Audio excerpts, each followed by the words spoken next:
बिस्मिल्लाहिर्रहमानिर्रहीम नहमदुहु व नुसल्ली अला रसूलिहिल करीम अम्मा बाद अऊज़ु बिल्लाहि मिनश्शैतानिर्रजीम बिस्मिल्लाहिर्रहमानिर्रहीम फ़मन यअमल मिनस्सालिहाति व हुवा मुमिनुन फ़ला कुफ़रान लिसअयिहि व इन्ना लहु कातिबून। बस जो शख्स नेक आमाल करेगा वह हुवा मुमिन, हाल ये है कि वो ईमान वाला भी हो, फ़ला कुफ़रान लिसअयिहि, तो हम उसकी मेहनत को रायगा नहीं करेंगे। व इन्ना लहु कातिबून, और हम उसको लिख लेते हैं। ये आम ज़ाब्ता अल्लाह तबारक व तआला ने बयान फरमाया है कि हालत ईमान में जो शख्स भी आमाल सालिहा करेगा, अल्लाह तबारक व तआला की जानिब से हर हाल में उसका बदला ज़रूर दिया जाएगा। आमाल सालिहा की कबूलियत के लिए शर्त जो है वो ईमान है। अगर ईमान किसी के पास नहीं है तो आमाल सालिहा भी उसके मकबूल नहीं है। हाँ, दुनिया के अंदर कोई आदमी मेहनत करता है तो अल्लाह तबारक व तआला उसका फल ज़रूर देता है। कोई नेक आमाल करेगा और ईमान उसके पास मौजूद नहीं है तो अल्लाह तबारक व तआला दुनिया में उसके आमाल का कुछ ना कुछ बदला ज़रूर दे देता है, अलबत्ता आखिरत में उसका कोई हिस्सा नहीं। व हरामुन अला क़र्यतिन अहलकनाहा अन्नहुम ला यरजिऊन, और जिन बस्तियों को हमने हलाक कर दिया अज़ाब की वजह से, नामुमकिन है कि वो दोबारा लौट करके आ जाएं। मतलब ये है कि उन लोगों ने दुनिया के अंदर अल्लाह पर ईमान या रसूलुल्लाह सल्लल्लाहु अलैहि वसल्लम पर ईमान वो लोग लेकर के नहीं आए, और अज़ाब आने की वजह से अल्लाह तबारक व तआला ने उस बस्ती को हलाक व बर्बाद कर दिया। तो फिर अल्लाह तबारक व तआला तौबा के लिए दोबारा दुनिया में उनको मबूस नहीं करता। तो ज़ाहिर है क़ुर्ब क़यामत में अल्लाह तबारक व तआला सबको ज़िंदा फरमाएगा, लेकिन मुराद जो है यहाँ पर तौबा के लिए दुनिया के अंदर दोबारा वापसी है। हत्ता इज़ा फुतिहत याजूज व माजूज व हुम मिन कुल्लि हदबिन यंसिलून, यहाँ तक कि जब खोल दिए जाएंगे याजूज और माजूज, व हुम मिन कुल्लि हदबिन यंसिलून, और वो हर ऊंची जगह से, ऊंचे टीले से, यंसिलून फिसलते हुए मालूम होंगे। ये एक मुद्दत बतलाई गई है कि अल्लाह तबारक व तआला किसी भी कौम को जिसको हलाक व बर्बाद कर देता है दुनिया के अंदर नहीं भेजेगा यहाँ तक कि याजूज और माजूज को खोल दिया जाए। मतलब ये कि क़यामत तक अल्लाह तबारक व तआला उनको दुनिया के अंदर दोबारा नहीं भेजेगा।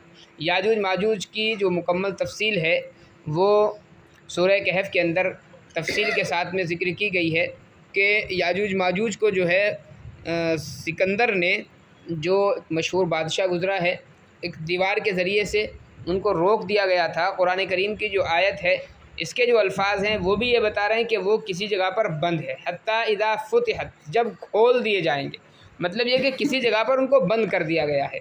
और कुरान से ये बात भी साबित है कि सद्दे सिकंदरी के ज़रिए से, एक दीवार के ज़रिए से उनको बंद कर दिया गया है।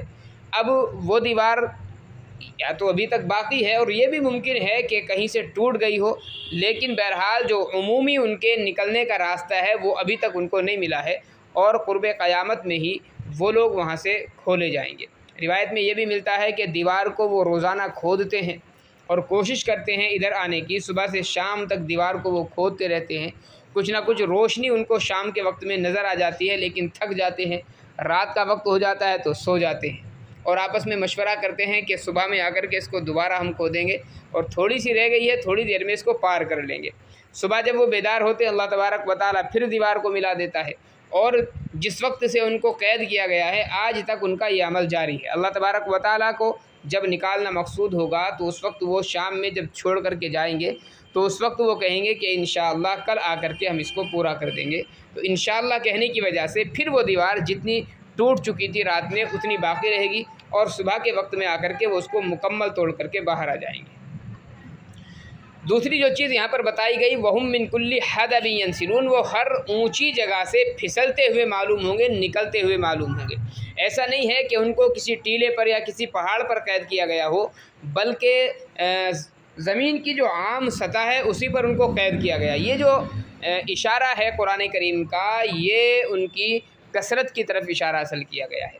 यानी उनका जो इज़्दिहाम होगा, उनकी जो कसरत होगी इतनी ज़्यादा होगी कि वो देखने में ऐसे मालूम होंगे जैसा कि वो बाज़ाब्ता अपने पैरों पर न चल रहे हों बल्कि बुलंदी से फिसल रहे हों। जैसे आदमी बुलंदी से नीचे की तरफ को जाता है पैर खुद ब खुद उसके उठते चले जाते हैं। जैसे भीड़ में आपने देखा होगा, आप ऐसा मालूम होता है कि एक आदमी खुद ब खुद चल रहा है, कोई उसको दूसरी ज़ात उसको चला रही है। तो उनकी कसरत को बताना मकसूद है। बाद रिवायत से साबित होता है कि जिस वक्त इनका खुरूज होगा ये 2/3 होंगे और पूरी दुनिया के जो आदमी होंगे वो 1/3 होंगे, यानी 2 गुना ये तमाम लोगों से ज़ायद होंगे। वक़्तरबल वादुल हक़, अल्लाह तबारक व तआला का किया हुआ सच्चा वादा करीब आ पहुँचा। फ़इज़ा हिय करीब आ जाए, फ़इज़ा हिय शाख़िसतुन अबसारुल लज़ीना कफ़रू, अचानक उस वक्त आँखें ऊपर को उठी हुई होंगी काफिरों की। या वैलना क़द कुन्ना फ़ी गफ़लतिन मिन हाज़ा, और वो तमन्ना करेंगे काश के हम इससे पहले गफलत में ना पड़े होते। बल कुन्ना ज़ालिमीन, फिर वो ख़ुद ही आपस में कहेंगे कि हम ही कसूरवार थे। यानी अल्लाह तबारक व तआला की जानिब से जो अज़ाब आ रहा है, अल्लाह की जानिब से जो हौलनाकी है, वो हमारे आमाल के सबब से, और हकीकत यह है कि हमने आमाल अच्छे किए ही नहीं। इन्नकुम वमा तअबुदून मिन दूनिल्लाहि हसबु जहन्नम अंतुम लहा वारिदून, तुम और तुम्हारे वो माबूद जो अल्लाह के अलावा हैं, हसबु जहन्नम, सब के सब जहन्नम का ईंधन होंगे। अंतुम लहा वारिदून, और तुम सब को उसमें दाखिल होना है। ये काफिरों को खिताब किया गया कि तुम लोग और जिनकी तुम पूजा करते हो सब के सब जहन्नम में दाखिल कर दिए जाएंगे। यहाँ पर एक एतराज़ होता है कि पूजा जिन लोगों की काफिर लोग करते हैं उनमें से हज़रत उज़ैर अलैहिस्सलातु वस्सलाम भी थे, या ईसाई हज़रात हैं, हज़रत ईसा अलैहिस्सलातु वस्सलाम की इबादत किया करते हैं। बहुत सारे लोग वो हैं जो फ़रिश्तों की इबादत करते हैं। तो क्या हज़रत ईसा को, हज़रत उज़ैर को, फ़रिश्तों को भी जहन्नम में डाला जाएगा? इसका जवाब ख़ुद कुरान करीम ने आगे चल कर के दिया है। लौ काना हाउलाई आलिहतम मा वरदूहा व कुल्लुन फ़ीहा खालिदून, अल्लाह फरमाता है अगर ये सब के सब खुदा होते, मा वरदूहा, तो जहन्नम के अंदर दाखिल ना होते। लेकिन अल्लाह इनको भी जहन्नम में दाखिल फरमा रहा है, मतलब ये कि ये ख़ुद खुदा नहीं हो सकते। वकुल्लुन फ़ीहा खालिदून, और सब के सब जहन्नम में हमेशा हमेशा रहेंगे। लहुम फ़ीहा ज़फ़ीर, जहन्नम में उनका शोर व गुल होगा। वहुम फ़ीहा ला यस्माऊन, और वो किसी की कोई बात वहाँ पर नहीं सुनेंगे। इन्नल लज़ीना सबक़त लहुम मिन्नल हुस्ना, ये जवाब दिया गया है माक़ब्ल के एतराज़ का। यकीनन वो लोग सबक़त लहुम मिन्नल हुस्ना, हमारी तरफ से जिनके लिए भलाई मुक़द्दर हो चुकी होगी, उलाइका अन्हा मुबादून, वो लोग जहन्नम से दूर रखे जाएंगे। यानी अल्लाह के जो नेक बंदे होंगे, भले ही लोग उनकी इबादत करते हों, लेकिन चूँकि वो लोग अपनी इबादत से खुश नहीं हैं, हज़रत ईसा अलैहिस्सलातु वस्सलाम हैं, हज़रत उज़ैर हैं, या कोई फ़रिश्ता है, अगर लोग उनकी इबादत कर रहे हैं तो ऐसा नहीं कि वो इबादत से खुश हों, बल्कि वो ख़ुद उस बात पर नाराज़ हैं, तो अल्लाह तबारक व तआला उनको जहन्नम से दूर रखेगा। ला यस्माऊन हसीसहा, बल्कि वो लोग जहन्नम की आहट भी नहीं सुनेंगे।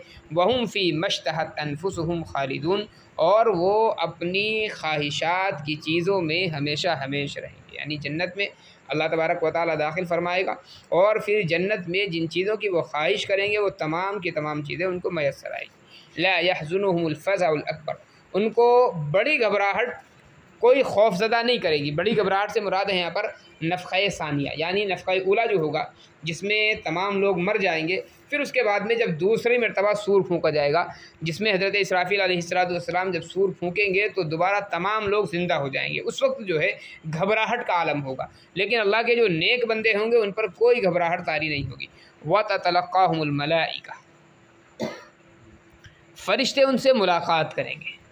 यानी क़ब्र से जैसे ही अल्लाह के नेक बंदे ज़िंदा होकर के बाहर आएंगे तो आम जैसे लोगों की कैफियत होगी कि तने तन्हा होंगे और कोई किसी को पहचानेगा नहीं। उस वक्त में एक अजीब सी कैफियत होगी।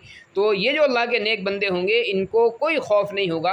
क़ब्रों से जैसे ही बाहर आएंगे देखेंगे फ़रिश्ते इस्तक़बाल के लिए खड़े हुए हैं, और बाज़ाब्ता मेहमान बना कर के फ़रिश्ते इनको फिर मैदान महशर की तरफ ले कर के चलेंगे। हाज़ा यौमुकुम अल्लज़ी कुन्तुम तुअदून, फ़रिश्ते कहेंगे ये वो तुम्हारा दिन है जिसका तुमसे वादा किया जाता था। यौम नत्वी अस्समाअ कतय्यि सिजिल लिलकुतुब, अल्लाह फरमाता है वो दिन याद करने के लायक है जिस दिन हम आसमान को लपेट देंगे। और लपेटने की कैफियत क्या होगी, कैसे अल्लाह लपेटेगा उसका बताया, कतय्यि सिजिल लिलकुतुब, जैसे लिखे हुए कागज़ात को लपेट दिया जाता है।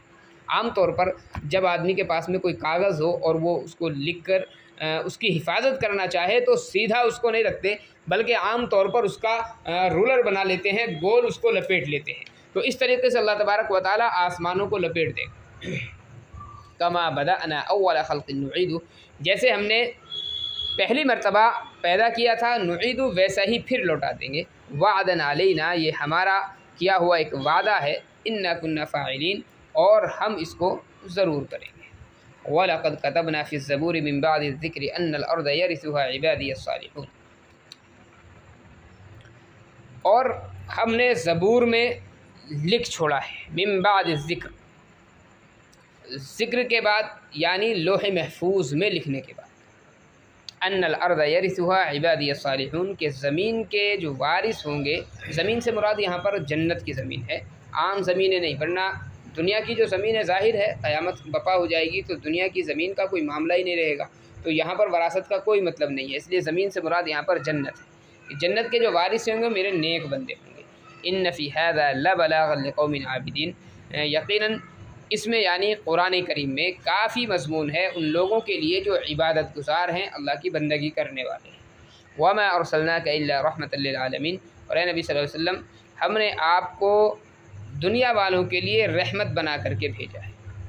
रहा आका अलैहिस्सलातु वस्सलाम का बहुत सारी जंगों के अंदर शरीक होना और सहाबाए किराम रज़ियल्लाहु अन्हुम अजमईन का बहुत से क़िताल करना, ग़ज़वात में शिरकत करना, तो ये आका अलैहिस्सलातु वस्सलाम की रहमत के ख़िलाफ़ नहीं है।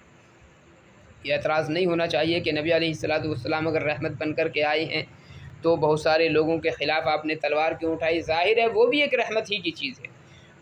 जैसे मिसाल के तौर पर कोई बाप होता है अपने बच्चे से बेइंतहा मोहब्बत करता है, लेकिन अगर कोई बीमारी बच्चे को लाहिक हो जाती है और डॉक्टर ये कहता है कि फ़ला जिस्म का हिस्सा काटना पड़ेगा, तो फिर बाप ये नहीं कहता कि मुझे तो बेहद दर्जा मोहब्बत है, मैं क्यों इसका जिस्म काटने पर राज़ी हो जाऊं, बल्कि बाप बखुशी इजाज़त देता है, पैसे भी देता है, जिस्म भी कटवाता है। लेकिन बाप का यहाँ पर जिस्म कटवाना और उसके ऊपर से पैसे देना, ये इसकी मोहब्बत की दलील है, नफ़रत की दलील नहीं। तो आका अलैहिस्सलातु वस्सलाम ने जो भी जंगें की हैं, ग़ज़वात किए हैं नबी अलैहिस्सलातु वस्सलाम की, वो भी इंतहा दर्जे की रहमत थी। इसलिए कि नबी अलैहिस्सलातु वस्सलाम का जो मंशा होता था वो बज़ाहिर किसी की जान लेना नहीं होता था, बल्कि आका अलैहिस्सलातु वस्सलाम का मंशा था हक़ को दुनिया के अंदर कायम करना। क़ुल इन्नमा यूहा इलैया अन्नमा इलाहुकुम इलाहुन वाहिद, ए नबी आप फरमा दीजिए कि मेरी तरफ इस बात की वही की जाती है कि तुम्हारा माबूद अकेला माबूद है। फ़हल अंतुम मुस्लिमून, तो क्या तुम अल्लाह तबारक व तआला को मानते हो। फ़इन तवल्लौ फ़कुल आज़नतुकुम अला सवा, अगर तुम रोगर्दानी करोगे, सरताबी करेंगे ये लोग, फ़कुल, तो नबी सल्लल्लाहु अलैहि वसल्लम आप इनसे फरमा दीजिए, आज़नतुकुम अला सवा, मैं तुमको साफ़ साफ़ बतला चुका, यानी जो कुछ अल्लाह तबारक व तआला ने मेरे ज़िम्मे लगाया था तबलीग करना, वो मैं कर चुका हूँ। व इन अदरी क़रीबुन अम बईदुन मा तुअदून, और मैं नहीं जानता कि वो चीज़ करीब है या दूर है जिसका तुमसे वादा किया गया। यानी अल्लाह तबारक व तआला पर ईमान न लाने के नतीजे में अल्लाह की जानिब से जो अज़ाब की वईद है, अल्लाह की जानिब से जो सज़ा है, वो सज़ा अल्लाह तबारक व तआला कब देगा ये मैं नहीं जानता, दुनिया के अंदर देगा या दुनिया से जाने के बाद में आखिरत में वो सज़ा मिलेगी, ये अल्लाह बेहतर जानता है। इन्नहु यअलमुल जहरा मिनल क़ौलि व यअलमु मा तक्तुमून, अल्लाह तबारक व तआला खूब जानता है तुम्हारी ज़ोर से कही हुई बात को, व यअलमु मा तक्तुमून, और उस बात को भी अल्लाह जानता है जो कुछ तुम दिल में रखते हो। व इन अदरी लअल्लहु फितनतुल लकुम, और मैं नहीं जानता शायद ये तुम्हारे लिए फ़ितना हो। यानी ईमान न लाने के बावजूद अल्लाह की जानिब से अगर अज़ाब नहीं आ रहा है और अल्लाह की जानिब से ढील दी जा रही है, तो मुमकिन है कि अल्लाह तबारक व तआला की जानिब से कोई मसलिहत हो या अल्लाह तबारक व तआला की जानिब से एक इम्तिहान हो, तुम्हारा आजमाइश हो। व मताउन इला हीन, और एक मुतय्यना मुद्दत तक के लिए ढील। क़ाल रब्बि हुक्म बिल हक़्क़ि व रब्बुना अर्रहमानुल मुस्तआन अला मा तसिफ़ून, और नबी अलैहिस्सलातु वस्सलाम ने फरमाया, ए मेरे रब फ़ैसला कर दीजिए ठीक ठीक। व रब्बुना अर्रहमानुल मुस्तआन, और हमारा रब वो है जो रहम करने वाला है, अल मुस्तआन, जिससे मदद चाही जाती है, मदद तलब की जाती है, अला मा तसिफ़ून, उन चीज़ों के मुकाबले में जो तुम बनाया करते हो। अल्लाह तबारक व तआला पर जो भी इल्ज़ामात, आका अलैहिस्सलातु वस्सलाम पर जो भी इल्ज़ामात है काफ़िरों के, ज़ाहिर है कि उन सब के मुकाबले में अल्लाह तबारक व तआला जो है अल्लाह तबारक व तआला से ही मदद मांगी जा सकती है, अल्लाह के अलावा कोई मददगार नहीं। क़ाल रब्बि हुक्म बिल हक़ के अंदर जो है नबी अलैहिस्सलातु वस्सलाम को गोया के ये एक ग़लबे की पेशीन गोई